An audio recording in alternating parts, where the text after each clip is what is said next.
Yeah, so thanks everybody for coming tonight and spending the next 3 hours for this KRK workshop. No, I'm kidding. No, I really appreciate you guys coming and want to learn more about studio monitors and also want to learn more about KRK systems as such. Whom of you is producing music? Everybody or not? You do? You don't. So you play instruments and you DJ. Okay, right. Yeah, that's a very, very good combination these days. Many people that DJ, they want to produce their music. Many people that produce music also, get suddenly into the opportunity to play their tracks live as a DJ. What I want to do today is I want to give you some insight about KRK as a brand, what kind of studio monitors we do, how we build studio monitors, and what our philosophy is. KRK is, that's basically the agenda for tonight. I want to give you some insights about our design philosophy, about the product range, what we have, as well as what our focus is and what we believe is important when you build a studio monitor. And for that, I'll just give you a short insight. Our headquarters is based in Los Angeles, so all the products been engineered in the United States. And there's a large engineering group. That's our building, by the way, and we have acoustical rooms where you can do even 360-degree measurements. So when we build the waveguide, for example, for a tweeter, we have systems that run for like multiple hours and like measure every single degree to make sure that we present the sound in the right imaging. KRK has been founded in 1986, so we're almost like 30 years old. We already celebrated our 25th anniversary. And we've really been driven by lots of passion. And KRK these days became one of the most important studio monitors on the planet. And there's like many top producers using the gear. The one thing I want to do is want to give you some insights on and also give you an overview about what you see when you go to a store. If you're looking into purchasing some studio monitors or you're interested in what kind of studio monitor you need, you go to a store and you find all these different monitors, and most of the manufacturers these days tell you, oh, my speakers are completely honest, my speaker is totally flat, and then you listen to all these different speakers and they all sound different. So there is something more than just offering a flat response. And that's what we call our design philosophy. We believe it's very, very important to offer the people the right spectral balance. So the speaker need to be flat and need to be honest, but it also needs to sound musical. And that's a very, very difficult game when you voice a speaker. So you cannot just go there with a microphone and measure the speaker based on pink noise, for example, and then assume the speaker sounds great. No, you also need to listen to the sound because there's also dynamics being involved. And when you play music, it's not pink noise. It doesn't tell you if the speaker represents how the time domain works. So when, for example, how the transient response is, it's not being reflected in just the frequency response. And that's something that you need to take care of when you do the voicing. Then the other thing is the distortion management. You want to make sure that the speaker does not distort. Because if you use the wrong components or maybe use amplifiers that are not strong enough to keep up with the driver, then you're going to add distortion, and nobody wants to mix with distortion in the mix. And then the last thing you need to take care of is resonance management. You need to make sure that you build a cabinet and you design the speaker in a proper way that there is no resonance being involved, either by the driver or by the cabinet. I want to play you, before I play your video, I think there's a few parameters that you need to check when you look into purchasing monitors. One, for example, is clarity. And it's very important if you build a monitor that you want to give the right representation of every single frequency. You could theoretically, as a manufacturer, boost the mid-range. And then people that listen to that kind of speaker say like, oh, this is so clear in the mid-range and the vocals come out much better. But where's the low end? So what you do in that case is you probably boost the low end because you're compensating for something that's missing on the speaker. And that's basically the same for the low end and for the high end as well. So you need to have the right, as I said, the right spectral balance to be able to also judge the mix. Otherwise, you're just compensating for something that's missing or that's too much. If you, for example, have a speaker that has not enough high end, then you probably dial in the high end, and then you listen to the car stereo, and it's like, oh my God, there's so many eyes. And that's why it's so important to spend a lot of time into the voicing. The last range we just developed, the Rokit Generation 3, we almost spent like 2.5 years just for the development, just to make sure we're going to give the market the right speaker. So that's the clarity. The other thing is you want to have a tight bass. When you develop a speaker, you want to make sure that you have enough low end, but you also want to make sure you have enough punch.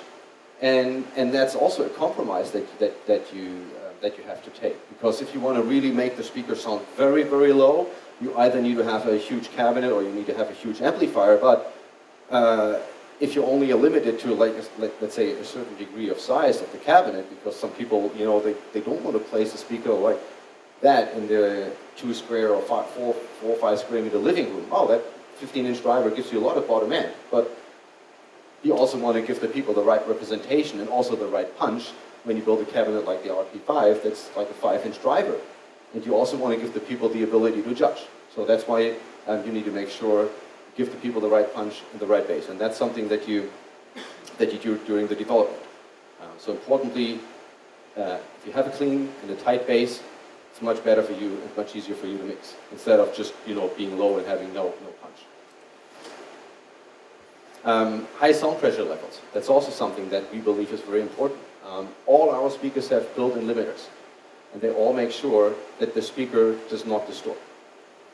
There's no help if you can crank up the speaker and play maybe louder, but then you add a lot of distortion. So we limit our speakers at the level where we have the minimum of distortion before it's going to eat into distorting the mix. The imaging, also very important. You want to have the right imaging. You want to have the right phantom mids. You want to have the right depth in the mix. And that's what you do through building the right waveguide, building the tweeter, and also showing you through the voicing. And the last parameter, I just mentioned that on the mid-range, the mid-range clarity, we're not fans of boosting the highs just to make the speaker loud, more silky and make it sound nicer. What you're going to get is your ear's going to get tired quicker. And I don't know if you said you're producing music as well. You know that probably from playing music for a long time and then ending the mix in the evening and saying like, well, I think I need to go back the next day. I need to finish the mix because I'm tired. And that's something that most people tell about KRK, you're not getting tired. So what you're ending at the end of the day with mixing is what you're going to get on the next day. So you're not going to get any surprises. And I have to say myself, I used a different brand before I joined KRK, and funny-wise, I actually got KRKs before I joined the company. So that was funny because all these things that they told me when I joined the company was things were like, yeah, I know, that's exactly what I experienced. That's why I bought the brand. And there's a lot of truth in these ideas and in these thoughts. And but I'm going to get to that later as well. Let me play you a little video from some of the top producers in the world. My first client, I got put on as an assistant engineer for Quincy Jones and Bruce Swedien, and I think it was for Michael Jackson's Off the Wall album. Just finished some work with Lenker? Well, I've worked for the Rolling Stones since about '93, Eric Clapton, Bob Dylan. When building a mix, there's a lot of different approaches, and I pride myself that I really try to never do it the same way twice. I really wish I could and do a mix in a few hours, but I really kind of push the faders around and push the music around and really just try to figure out what this thing is supposed to be, and then I try to craft something that is absolutely totally unique to the song and the project that I'm doing, and hopefully create something that when you hear 2 bars of it, you go, oh, there's that thing. Yeah, with Emmy, the key again was to create some more interesting textures, and we had this fantastic pedal board with all sorts of delay pedals and distortion pedals, and a lot of it is what we call here happy accidents, where we just get her vocal running through a guitar pedal chain and just hit record, and you don't know what you're going to end up with, and just start playing with settings and record it all, and then go through and find those like magical moments where it's like, oh my God, that is so cool. A lot of times in the studio, when you're working with a rock band, I needed to be able to turn the speakers up and make it loud and have it be sweet and have it be able to feel the music. And typically in a lot of recording studios, they had big speakers on the wall. Usually they didn't sound very good. And it was always when you would turn on the big speakers, it was a bad surprise. So I was looking for a pair of speakers that I could carry with me and something that I could turn up and make it loud and move people, but also a speaker that I could turn down and balance music. And I knew what I was taking home, what I was hearing in the studio, I was also taking home. All I want to know is the truth. I have found the speaker that I can honestly trust in KRK, and I've actually, had to bring them to other studios on several occasions because it's the only monitor that I feel is recreating what I'm hearing in the room, and I know that when I get it back to my room or when I put it in the car to listen, it's going to be the same thing that I heard sitting in the room. In the studio, I like to be able to turn it up sometimes and be thrilled by it, and also to hear all the elements. I want to hear the low bass, I want to hear the high end, I want to hear a sweet mid-range, and I want to be able to turn it up, and I want to have the opportunity to have the music wash over me. And I find when I have a good set of speakers, like the E8s and the E8Bs that I'm using now, I can get that. And at some point in the day I'm working on a mix, I really know I have it nailed when I turn it up, and I can feel it, and it washes over me without poking my eyes out, and without hurting and being sharp and nasty sound. I've gone to other rooms where they don't have the monitoring system that I'm so used to and that I don't trust, I don't know, and I literally feel it's the equivalent to having like a blindfold. I can't hear it. I think it sounds good, but I have to really get it back onto my monitoring system to know, yeah, that kick is in the right place and everything's happy.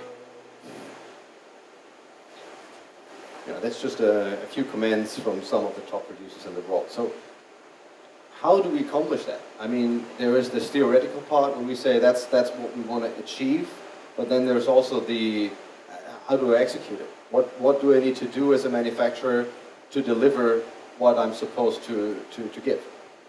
And there's like a few key design elements that we're going to use, and that's something that you're going to see on all the KRK speakers. For example, we always use soft tone tweeters.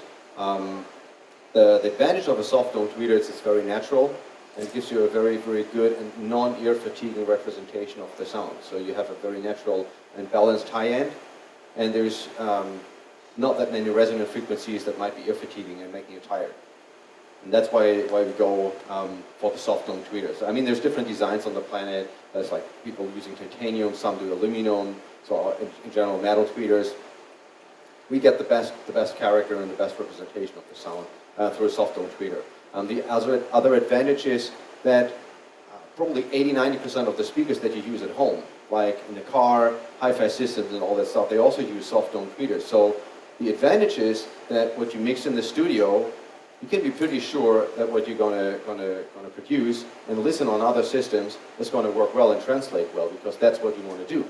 You want to create a mix, and you want to mix something to make sure it sounds good on that radio and on that stereo system and on that car. But if you have like the super fancy tweeter in your system, then it's not 100% guaranteed. I mean, sure, if you're trained and your ears are really get used to the sound and you can work with the system, I'm not saying it's not possible, but we got a very, very good result when we use soft tone tweeters.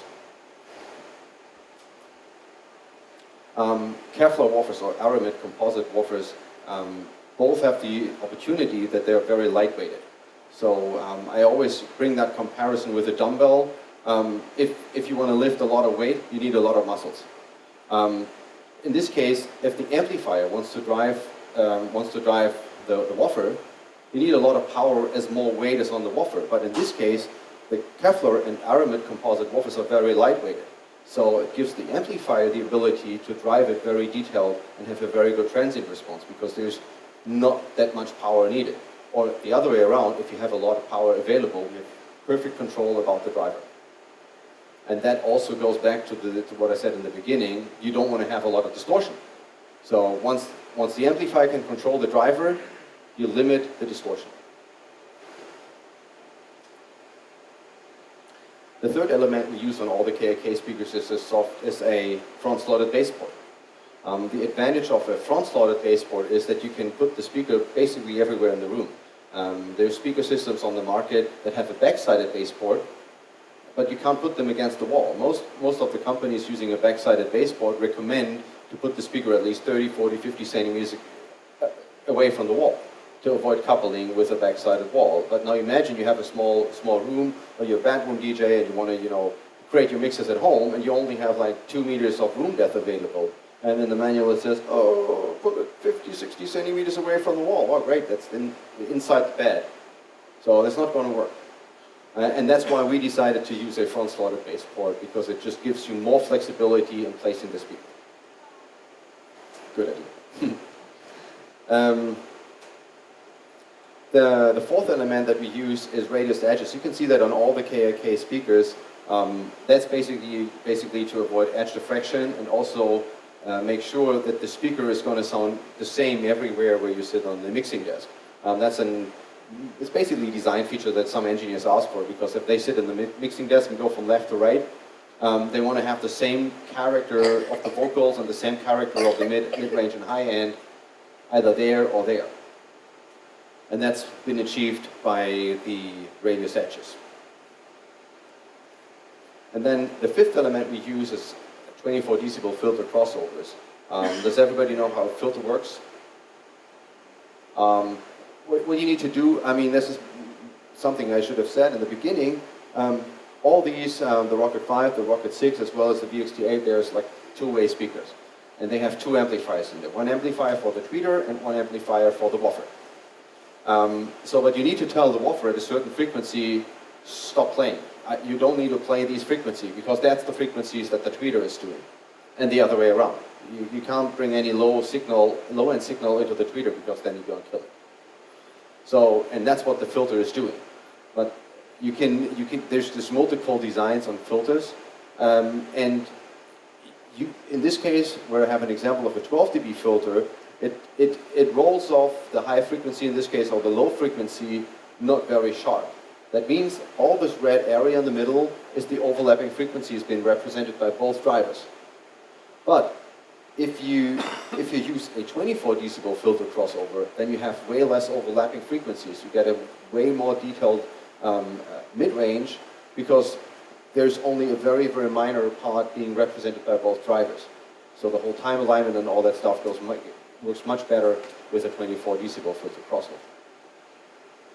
So now if you take a look at the complete system, at the soft tone tweeter, lightweighted woofers, front-slotted baseboard, radius edges, as well as the 24 decibel filter crossovers, you get a system that gives you an extremely well balanced sound, as well as a very nice transient response.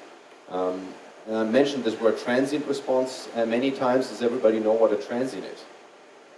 No, and I'm appreciating you being honest. A transient is really like the first few milliseconds of a signal, and the transients define the character of a sound. So it's not the tail that comes after the sound, it's really like the first milliseconds. And now imagine you have a driver, or let's assume a band speaker system.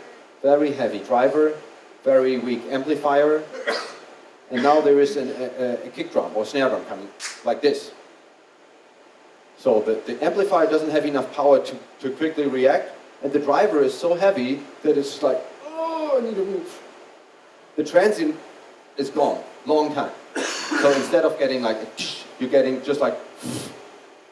So and now imagine that happens on all the different transients. You're just getting a lot of mesh. You're not getting like detailed like. You're just getting like. So, and how do you want to mix? And at that point, it suddenly happens that you try to dial in more and more high end, or you dial in more mids, because you normally think there should be more details, but the speaker is not giving this to you. And if you just add more high end or just more mid range and having the wrong transient response on the speaker system, then you might have all this high end, but it's not sounding detailed. And that's precisely what I meant in the beginning. That's why we spend so much time, because that's all the different parameters that you need to dial in and that you actually can adjust. Because we not go to a factory and say like, oh, this is a cool looking woofer, and oh, give me this amplifier, and maybe, oh, this cabinet looks nice as well, how much is it? No, that's not what we do, because then you're not getting a system that you design from scratch. And we design the system from scratch, so we make sure the amplifier is going to match the woofer, the amplifier is going to match the tweeter, and the tweeter is going to match the filter. And all these things take a long time. But that's why we're so well represented in the marketplace and also so widely used, because when people compare us to other systems, they're like, well, maybe the high-end on that speaker system sounds, maybe I like that more, but overall, the KRKs always give me the best overall and natural response, and that's why I can rely on the system so much. So, I could talk probably the same amount of time about every single speaker range. That's not what I'm going to do now. So I just want to give you an overview about the speaker systems that we have. And we recently just launched our new Rokit range. It's the most successful range that we have, and it's probably in this category also the most successful speaker range, if I would say if I would look at the globe. It's extremely widely used, it's extremely well represented. Many people, DJs as well as top-notch producer use it. And we just recently launched it. It's the third generation of the Rokits. And there's a few things that we changed. For example, we built it in a new amplifier. So the amplifier gives you even a little bit more SPL than the old system, and has a little less noise. So it's really silent, and it really gives you a good headroom when you want to mix. And there's also a new brick wall limiter been built in, so that's what I mentioned in the beginning. You don't want to mix with distortion. So where other competitors might start to distort, our speaker just plays absolutely clean. So even if I crank it up to the max, there's no distortion. Let me play you the RP5 or the RP6 a little bit, at least that you get a feel for it.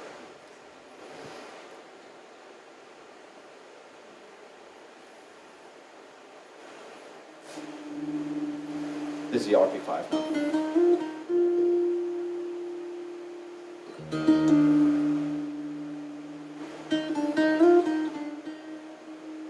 And you maybe want to come a little closer.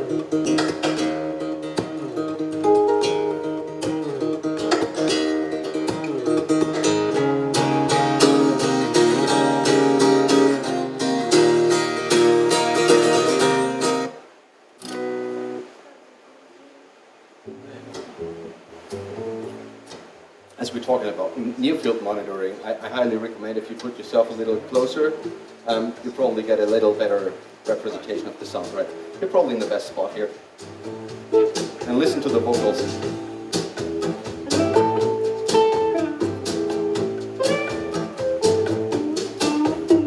I'm sitting in the window of a street cafe, watching you walking by each day. It seems that you always want to look my way. Hey, you can't deny, boy, you're such a shy boy. But you can even play some more heavy stuff in the low end.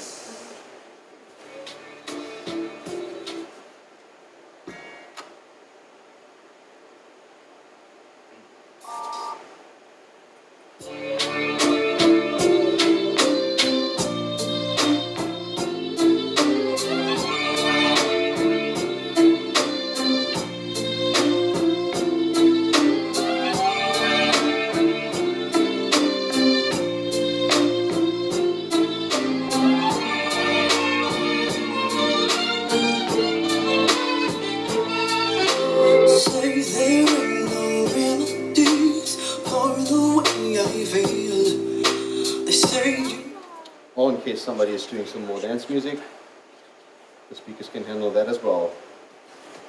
I miss those times, I miss those days when you were around so many ways. And there's no distortion.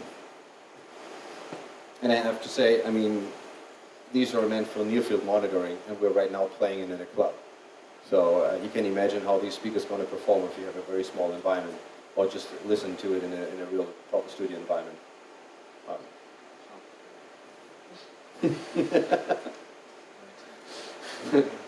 That's fine, thank you. So yeah, that's one of the components. Here's, by the way, just some examples of the frequency responses of some of our speakers. The tweeter now goes up to 35 kilohertz. What's pretty impressive. Some people ask me sometimes, like, oh, why do you need a tweeter that goes up to 35K? Nobody can hear up to 35K. Well, the reason for that is the human ear, assuming it's healthy, can probably, and I would say if you're really trained, you can probably hear up to like 20K, 18 to 20K.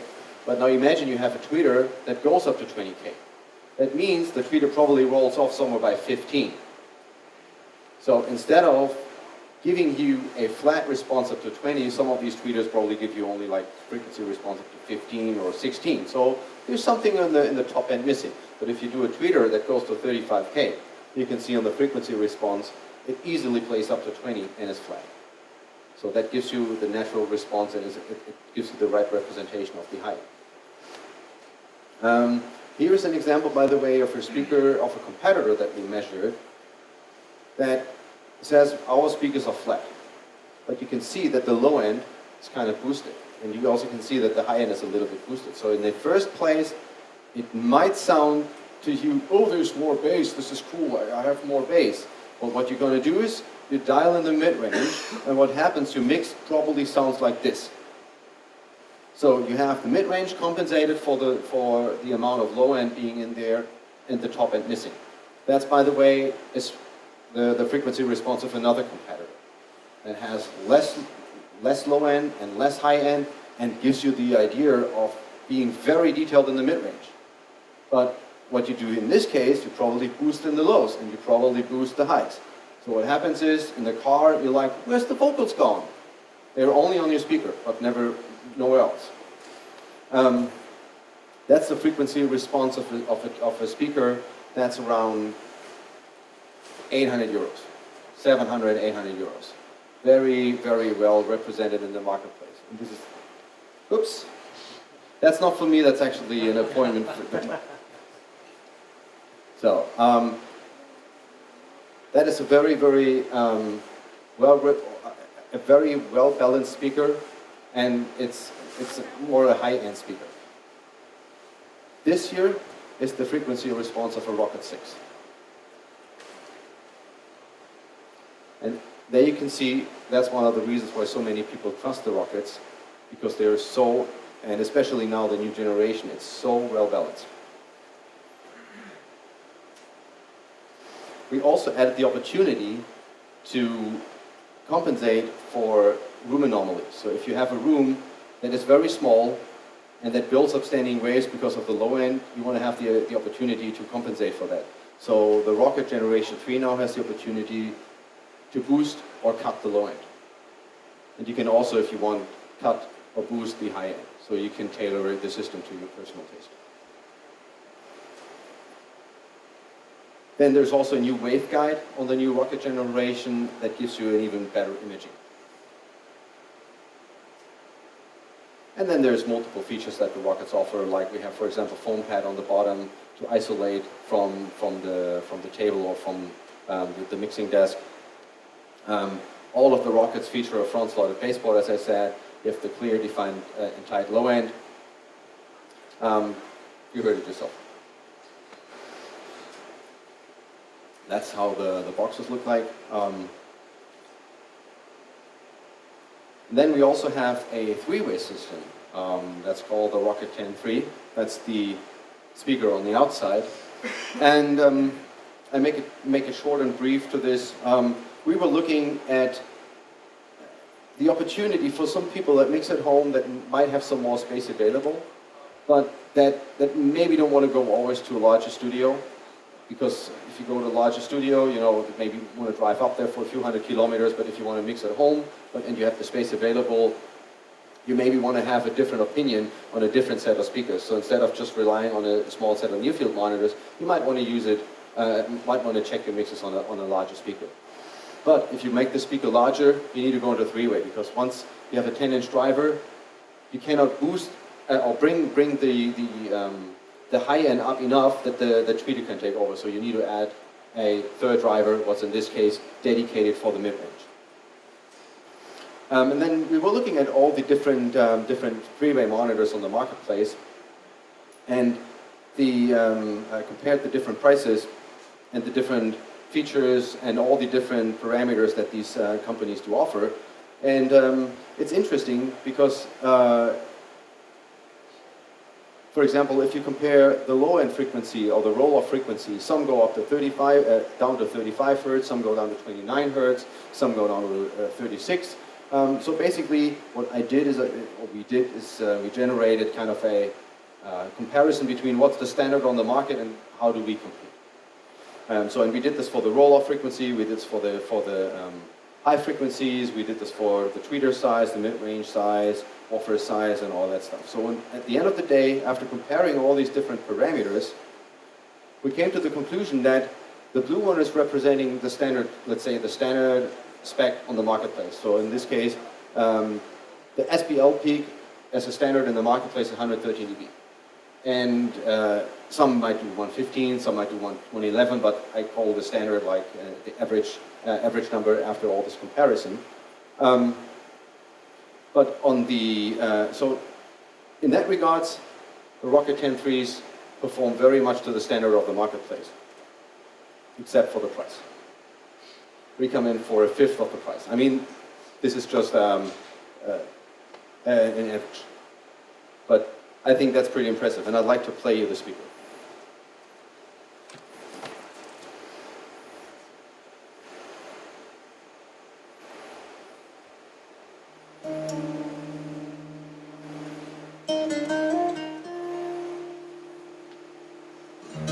Now you're actually in the right position, because it's a midfield monitor, so it's made for longer distance.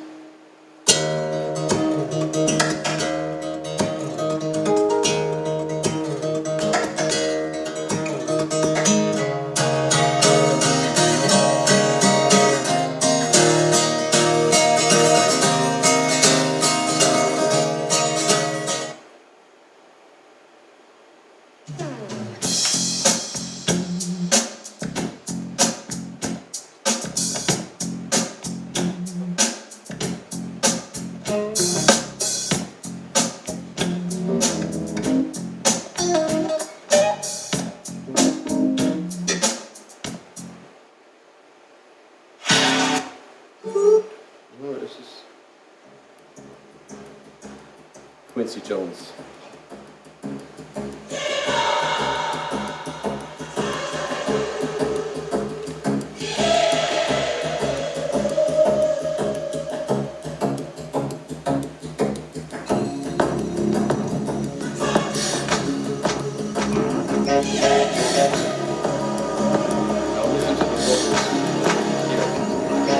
It was raining when I met you. You were soaking wet, no time to be impressed. And I think it's a very impressive speaker. And the other cool feature is you can rotate the mid-range. So in case you don't want to have the speaker used in the vertical configuration, you want to use it horizontal, then you can rotate this mid-range module to make sure that the axis stays aligned. Right, so that was the three ways. We also have another range of studio monitors called the VXT range. It adds more features, adds more amp power, has a cabinet made of structural foam.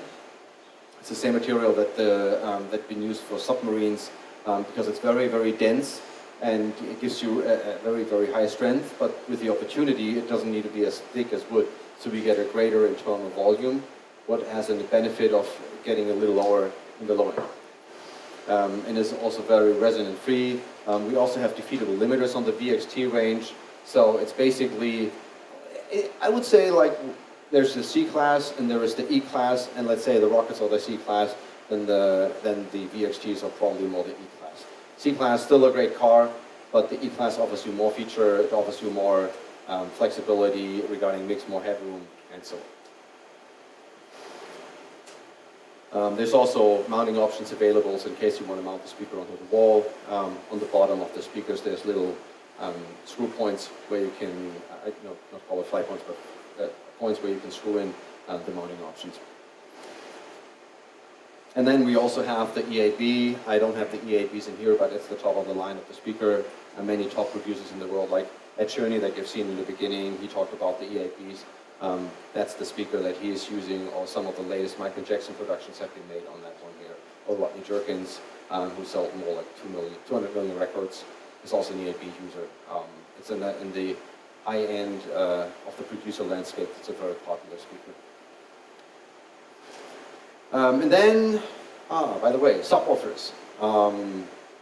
If you want to have not more low end, but you want to go deeper, you can use a subwoofer. The subwoofer is not meant to, now I have funky bass in the studio. No, it's meant to check the mix at frequencies that the small near-field monitor cannot represent. So you need to spend some time to dial it in, but all the subwoofers that we offer have a variable crossover. So you can adjust it precisely to the set of speakers that you use or to your room. And all the subwoofers also offer the opportunity to use a foot switch for a bypass. So if you want to listen to the speakers without the subwoofer, you flip the switch and then you have full range on the tops. But then if you want to engage the subwoofer, you use the foot switch, and then the subwoofer kicks in at the frequency that you adjusted and that you basically tune in, and then takes off some load from the top from the main monitors. So it also gives you the opportunity to basically build in some more headroom. And we also have headphones. Did anybody know that we have headphones, KRK Studio Monitor headphones? It's funny because the idea came up many, many years ago where somebody said like, what do I do when I travel? And we were just like, well, use a pair of VXT4s. That's the smaller version of the VXT6s. But it's just like, oh, but in the plane, sorry, can I have some power sockets here? No, it's not going to work. So we came to the idea to look into manufacturing headphones, and we were thinking about what's important when you build headphones and what does the user want. And we came to the conclusion that they need to be lightweighted, they need to be comfortable, they need to be well balanced and natural like the monitors that we have. We don't want to build headphones that you put up on your ears, same as on the monitors, but the people are like, oh, this is great, I love the bass. And then they want to mix on it, and it's just like, well, I can't hear anything because there's so much bass. Maybe for a listening experience, the people, like when there's more bass in there, but for a mixing experience and for mastering and recording, you want to have a headphone that you can really trust. And so basically, we use the same philosophy that we use for the for the studio monitors, and started creating a headphone and also a voicing that came right after our monitors. And so far, the feedback is extremely good. The people are just like, wow, when I really struggle and I'm traveling and I have no other judgment, I'm using your headphones because they give me a good opportunity and a good alternative to the studio monitors. But maybe when I'm not having access to, or I just want to cross-check something, these are really helpful tools. There's some cool features that we built in. These are the headphones. We use material called memory foam. It's the same material that you use on these expensive pads, that detect the body shape. And the advantage is that we don't need to put a lot of pressure on the headband. So there's some headphones on the market that have so much pressure on that band here that it's getting uncomfortable after a certain time but they need that to get you all the low end and get you all the isolation. Here, the memory foam is doing this for us. So that's why they suddenly get very comfortable. And then other headphones, they have just, one pad here in the middle. So most times when you have put these up, it connects only on one point on the head, and that's in the middle. But if you have two pads, you load the weight on multiple points. If the cable breaks, you can just rotate it, unscrew it, and take it out. Put it back in, lock it, and it's done. We offer different sets of cables. This one here, for example, comes with a volume control. But if you don't want to use the volume control, for example, if you're an artist or you're just recording a guitar, it's very comfortable to adjust your own vocals, the own volume. There's like when you record an orchestra, there's like everybody of the orchestra has a headphone. Everybody can adjust his own volume.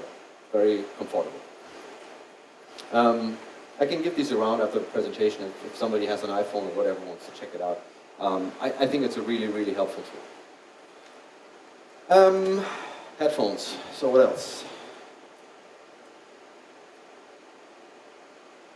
well, basically I'm pretty much at the end.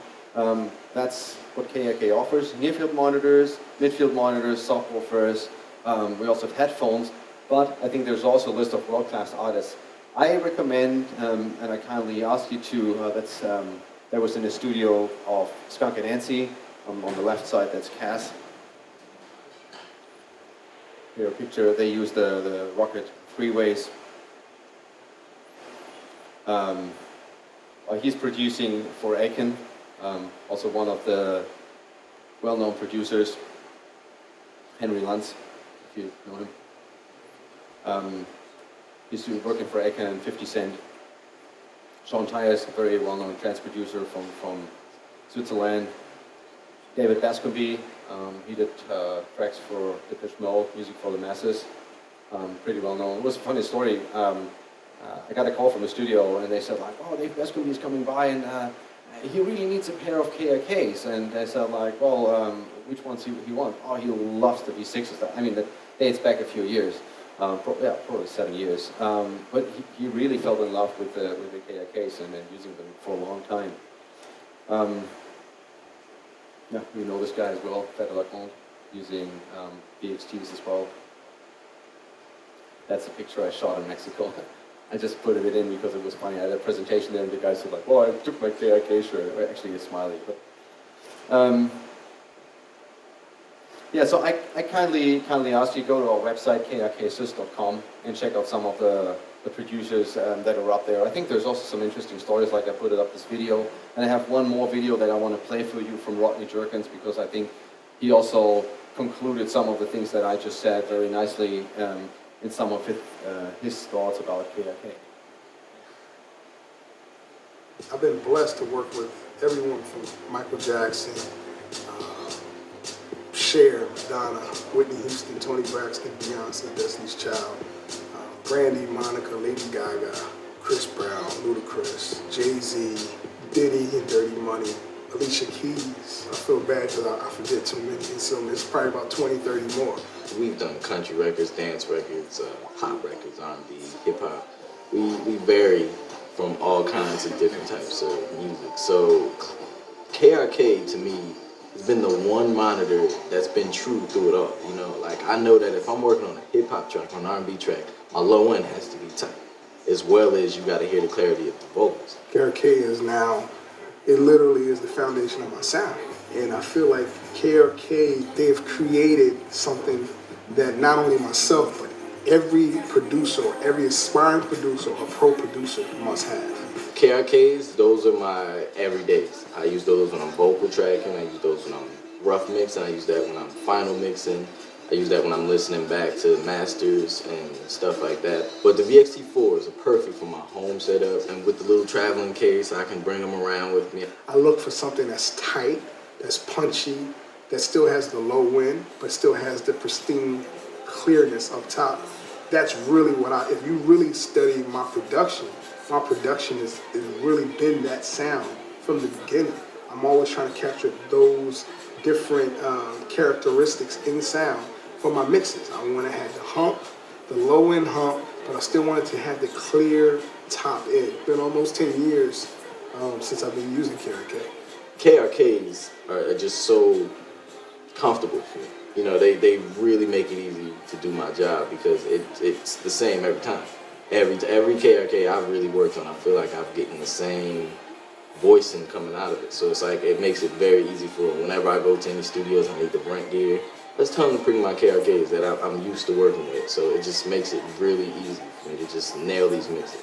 Everything I'm doing now, I call it soundproofing to the laptop, because I just feel like 80 to 85% of the demographic that I make music for is listening to music on the laptop or on headphones. It's either one or the other. In a perfect world, everybody could have VXT4s. Let them hear little tricks and stuff that I do, but you know, I wish everybody could have KRK.